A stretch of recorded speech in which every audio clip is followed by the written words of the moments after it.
Welcome back to CIA Declassified. It is 1973. Imagine you are aboard a weathered, rusting commercial trawler wallowing in the gray swells of the North Atlantic. To any passing Soviet patrol, you are a crew of exhausted fishermen hauling nets. But below the waterline, the hull has been surgically altered. Behind a false bulkhead, the fishing gear is actually a sophisticated winch system for a miles-long fiber optic tether. In a cramped, windowless room, vibrating with the heat of mainframe computers, men in civilian clothes, holding no official military rank, stare at green oscilloscopes. You feel the deck plate beneath your boots shudder, not from the waves, but from the massive hidden hydraulic rams stabilizing a three-ton sensor package dangling thousands of feet below.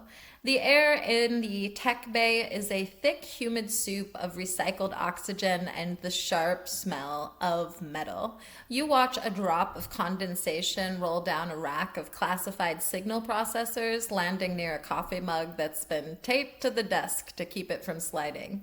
Every man in the room is wearing heavy headphones, their faces lit by the ghostly sweep of the sonar displays, mapping a world where sunlight hasn't touched the silt in a million years. The salt spray hits your face as you step out onto the deck for a brief freezing breath of air, but the reality is beneath your feet. You are standing directly over the moon pole, a gaping rectangular maw in the ship's center, where the black Atlantic water churns with bioluminescence. You watch the armored cable, slick with specialized lubricants, slide silently into the maw like an endless obsidian snake. There is a primal, chest-tightening realization that you are physically tethered to the heartbeat of an adversary, and the only thing between your team and a Siberian gulag is the rusty paint on this trawler and the absolute silence of your hydraulic winches. Your hand hovers over the emergency guillotine lever, a heavy red-handled failsafe designed to sever the tether in seconds if a Soviet destroyer decides to investigate too closely. You are not just observing, you are the active guardian of a multi-million-dollar secret, your fingers sensing the vibration of the cable as it encounters the crushing currents of the abyssal plane. One wrong twitch of the winch or sudden slip in the ship's station, and the tension will snap the fiber optic line, burying years of intelligence work under 2 miles of silt and leaving you to explain a very expensive, very illegal wire to a boarding party. The silence is broken only by the ghost hum of the deep sea cable being fed through the moon pool in the center of the ship. You peer over the railing into the dark, churning rectangular of seawater and realize you are tethered to a monster. Below you, the pressure is enough to flatten a tank, yet your sensors are dancing along a Soviet communication line with the delicacy of a neurosurgeon's scalpel. You aren't just a spectator. You are the nervous system of an invisible giant reaching through the abyss to intercept the thoughts of an empire. When the lead tech suddenly raises a hand and whispers, "Signal lock," the room goes ice cold, despite the heat of the machines. Why the name? Records from declassified CIA naval liaison briefs indicate the project was named Trident to symbolize the three-pronged approach to maritime dominance: surface disguise, subglacial deep sea insertion, and acoustic superiority. While the Navy had its own Trident missile program, this specific CIA project used the moniker to represent the three-way cooperation between intelligence, naval engineering, and of course, the technical collection teams. To chart the true depth of the abyssal hand, we have to dredge up the declassified ledger of the Shadow's fleet in their black maritime reality. Project Trident was established by the CIA as a permanent maritime branch to handle deep sea intelligence logistics. The project focused on the development of positional hydroacoustic means for long-range detection. The project utilized civilian cover vessels, often registered to shell companies like Global Marine. Project Trident coordinated with the Caesar and Colossus underwater surveillance arrays. The CIA spent over $22 million on Trident-related acoustic systems in 1967 alone. Engineers developed deep water-manned hydrophones capable of housing 10-man crews at 2,000 meters. Trident technicians engineered inductive couplers to intercept data from cables without physically cutting the insulation. The Shadow Fleet included the USNS Glomar Explorer, used for the secret recovery of a Soviet submarine. I have a whole episode on that. That one's pretty interesting too. The CIA used this eccentric billionaire as cover to basically retrieve a Soviet submarine. Anyway, the project utilized passive acoustic signatures to track Soviet subs across the entire Gluck Gap? I'm not sure how you pronounce it. Giuk Gap. It might be Gluk. Gap. Trident utilized a low-light undersea camera that could operate with zero visible light. Trident utilized blue-green lasers for short-range undersea communication. The project mapped 40% of the North Atlantic seabed with unprecedented precision. Trident developed a silent winch system to avoid sonar detection during deployment. The project successfully intercepted Soviet red line transmissions via benthic cable taps. Trident utilized acoustic shielding on its internal engines to make the Shadow Fleet undetectable to Soviet SOSUS. Trident specialized divers trained in exotic gas mixtures for 1,000-foot descents. The project maintained secret supply depots on uninhabited Pacific atolls. Trident developed acoustic decoys that could mimic the sonar signature of a Nimitz-class carrier. The program tested bioluminescent tracking using genetically modified plankton to highlight subwakes. Trident's data processing was handled by early supercomputers at NSA headquarters. The project utilized Project Jennifer as a logistical template for deep-sea recovery. I have an episode on that as well. Trident pioneered deep-sea buoyancy modules made of syntactic foam to lift heavy objects from the abyss. Again, great movie, The Abyss. Love that movie. Trident sensors detected a Soviet nuclear test 3,000 miles away using water column resonance. The Shadow Fleet used specialized non-magnetic steel in its whole construction. The project developed sub-bottom profilers to find objects buried under 50 feet of silt. Trident scientists pioneered the use of digital signal processing, DSP, for underwater acoustics. The program utilized trained Atlantic bottlenose dolphins for harbor security under Trident/U.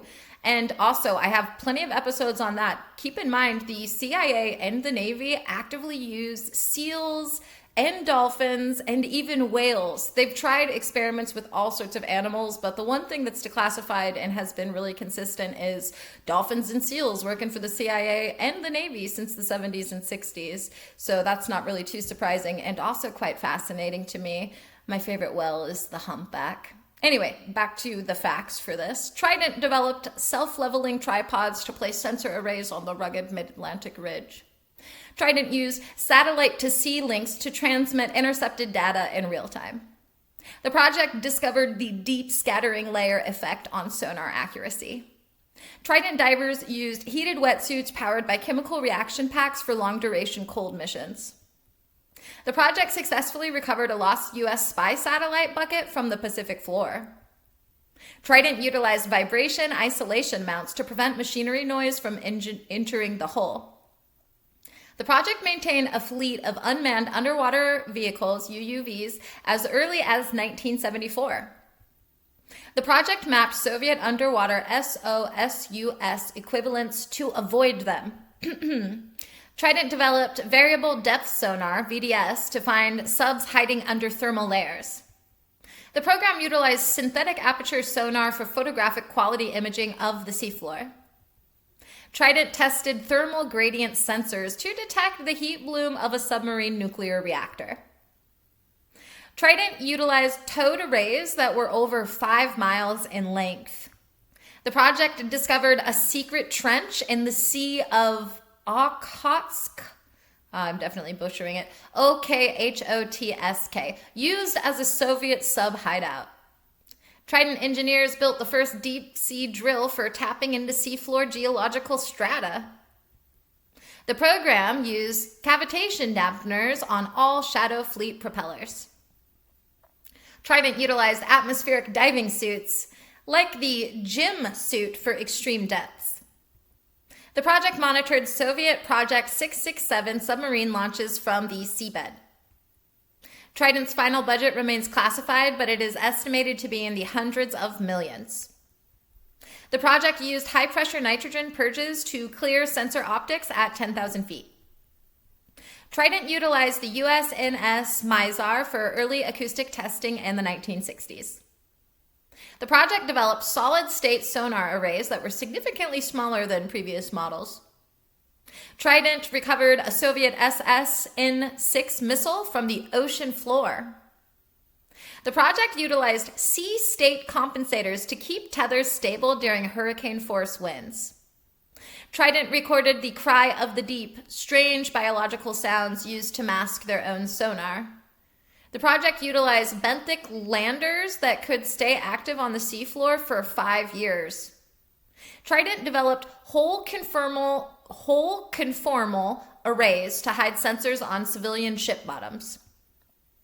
The project tracked the movement of tectonic plates to improve sensor calibration. Trident's declassification only began in earnest in the early 1990s. A quote from Richard Helms from 1971. He was the director of Central Intelligence. "The ocean floor is the most lucrative intelligence environment of the 20th century." I couldn't agree more. A quote from a declassified internal U.S. Navy undersea warfare memo. "In the deep, there are no borders, only those who can see and those who are blind." A declassified CNO memorandum to the Secretary of Defense. "The ability to remain undetected at extreme depth is our greatest strategic multiplier." A declassified 1974 CIA program review. "Project Trident represents the final frontier of technical intelligence collection against the hard target." Declassified CIA legal counsel briefing from 1975. "We are operating in a legal vacuum where the only oversight is the crushing weight of the water itself." A declassified Trident technical director report. "Operations in the Abyssal zone require a level of technical sophistication exceeding that of our space programs." And a declassified 1972 intelligence assessment. "The data harvested by the Shadow Fleet has fundamentally altered our understanding of Soviet strike readiness." And a declassified CIA maritime branch operational guideline. "Success in Trident depends on the absolute masquerade of our surface assets." End quote. Within the declassified files for Project Trident, the engagement protocol section is almost entirely blacked out. Specifically, a section titled Annex K, Kinetic Interdiction of Intrusive Contacts. It's missing roughly 112 pages of text. These are redacted under Exemption B1 for national security and Exemption B3, which points to the Central Intelligence Agency Act of 1949, protecting the functions, names, and official titles of personnel. I suspect these pages detail a sink on site policy for any unauthorized civilian vessel that accidentally stumbled upon a Trident operation in international waters. Personally, I speculate that these redactions cover the use of specialized silent sinking tools, mechanical overrides designed to look like structural hull failures to eliminate witnesses without leaving a trace of foul play. Furthermore, I believe the post-mission sanitization section is redacted because it involves the secret disposal of biological assets, human divers, who were exposed to experimental hyperbaric conditions and could no longer return to civilian life. I'm not the only one with theories. When the light fades, the theories begin. There's the seafloor base theory, which I like because, man, if living underground was an option full-time, I would jump on it. Or, excuse me, living underwater was an option, I would jump on it. A long-standing theory suggests that Project Trident actually built a permanent manned habitat on the mid-Atlantic ridge that remains operational and off the books to this day. How cool would that be? So cool. The magnetic inversion speculation also persists. Some speculate that Trident was testing magnetic pulse weapons designed to flip the navigational computers of Soviet subs, causing them to crash into the seabed. Then there's the lost trawler theory. It's a rumor that a Trident Shadow Fleet vessel was captured by the Soviets in 1976 and its crew integrated into the Soviet Ghost program, with the US government faking their deaths in a storm.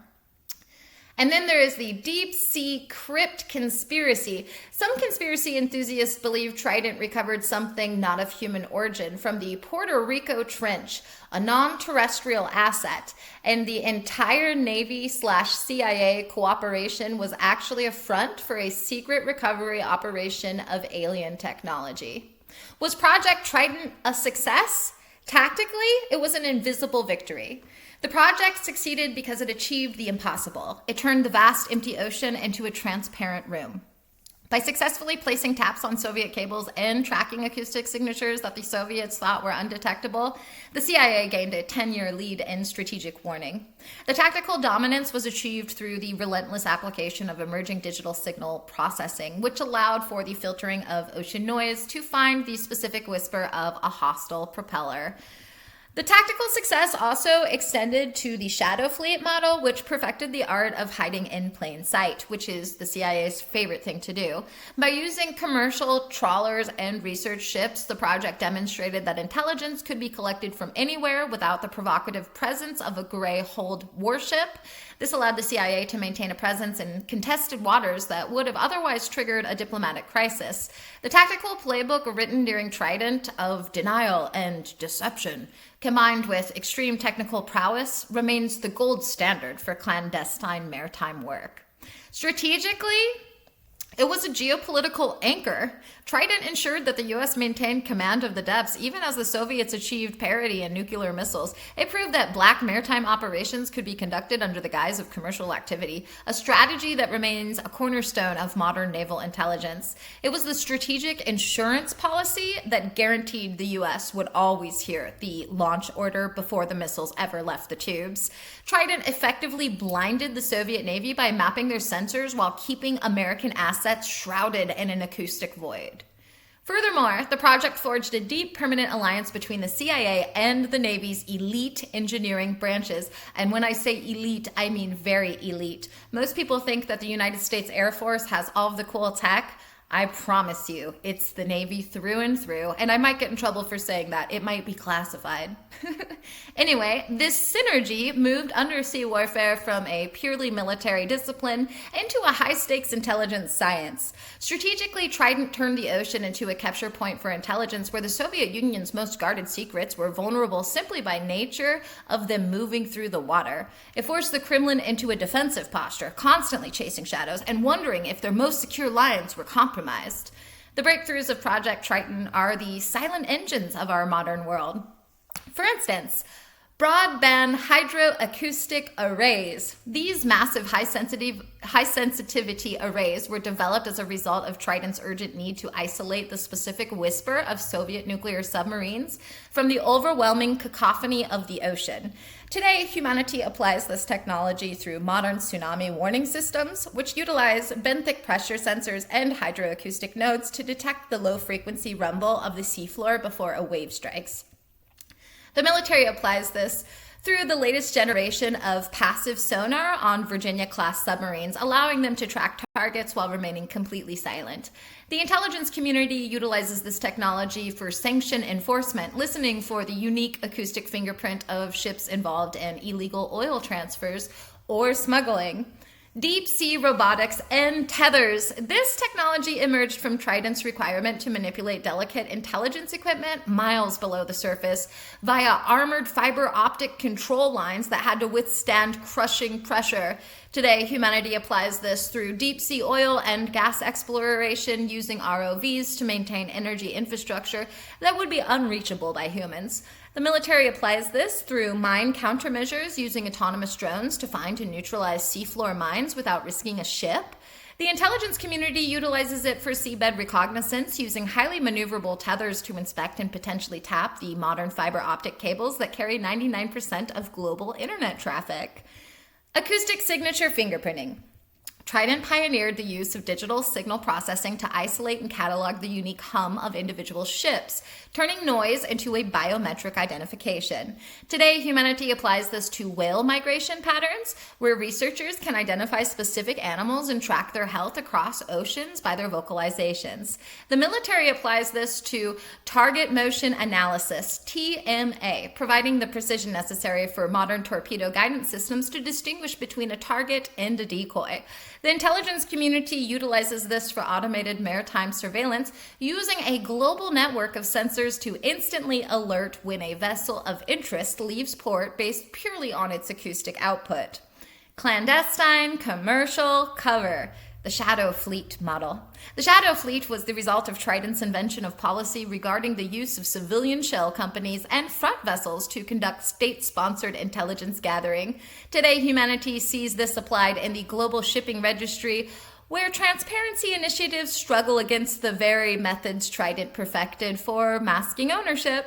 The military applies this through special operations craft, using civilian-looking speedboats and motherships to conduct anti-piracy missions in the Gulf of Aden. The intelligence community continues to utilize this model for mobile listening posts, deploying sensor packages on merchant vessels to monitor coastal communications in hostile regions without a formal naval presence. Project TRIDENT stands as a testament to the fact that the most profound shifts in power often happen in total darkness. It was a project that redefined the ocean not as a barrier, but as a medium, a conduit for secrets that could be tapped if one had the courage to descend. The abyssal hand was more than just a metaphor for a cable tap. It was the reach of human ingenuity into a realm that for millennia was considered the exclusive domain of gods and, of course, monsters like the Kraken. As we look back at the Shadow Fleet and the silent brilliance of the engineers, we see a bridge between the analog world of the Cold War and the digital connectivity of today. The sensors laid by Trident were the ancestors of the global network that hums beneath our feet right now. Every time you send an email or make a call that travels under the sea, you are using paths that were first scouted by men sitting in windowless rooms on rusting trawlers, listening to the static of a dying empire. Ultimately, Trident reminds us that the quest for information is as relentless as the tides. We will always push further, sink deeper, and listen closer. The legacy of the project isn't just found in declassified files or redacted memos. It is found in the way we perceive the planet, not as a collection of isolated landmasses, but as a single, vibratory whole where every whisper eventually reaches the shore. The abyssal hand never really pulled back. It just got better at staying invisible. Don't eavesdrop on an empire from a boat with a suspiciously fresh paint job. In the silent game of deep sea tag, the first one to make a sound is it forever. Never pull a mystery cable unless you're prepared for the abyss to pull back. And remember, at 5,000 meters, the best camouflage is looking like a piece of junk. Thanks for listening, and join us next time as we examine KU Fire, the department responsible for specialized incendiary and explosive sabotage tools. We'll look at the incendiary cigarettes of the 1950s, the self-destructing documents, and the reality of a war where the evidence literally goes up in smoke. Join us next time for The Burning Trace. In the meantime, I'll see you in the archives.